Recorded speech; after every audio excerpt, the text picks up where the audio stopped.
आदर्श शिशु निकेतनर पितृमातृ पूजन और वार्षिक उत्सव पालन।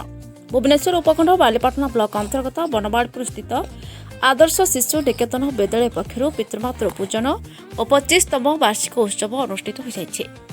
आदर्श शिशु निकेतनर अध्यक्षा शैलबाला मेकापा अध्यक्षतार आयोजित उत्सव में आध्यात्मिक स्तंभकार तथा प्रचारक इंजीनियर सन्यासी उद्घाटन भाव जगते प्रदीप प्रज्वलन कर उद्घाटन करथिले।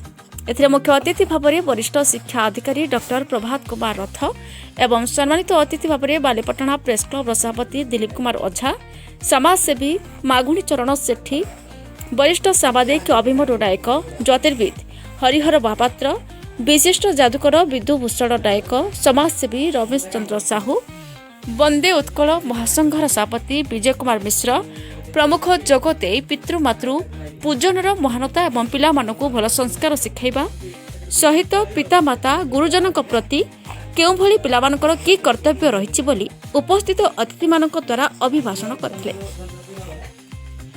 ए उत्सव अवसर में पूर्वतन अध्यक्ष फकीर मोहन साहू स्मृति उद्देश्य तृतीय एवं पंचम श्रेणीर वृत्ति पाइथिबा पिलामानकु मानपत्र दे सम्मानित करा जायथिला।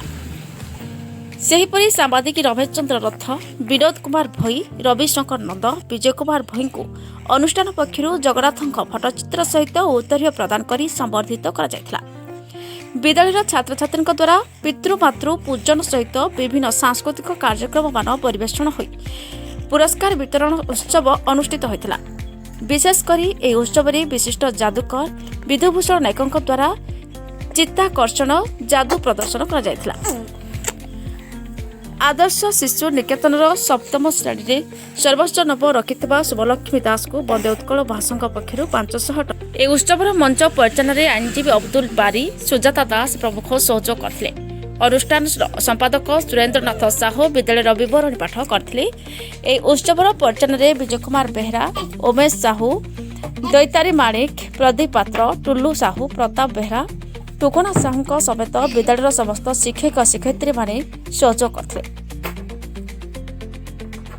बालीपाटना विजय कुमार भई रिपोर्ट आम खबर लाइव वार।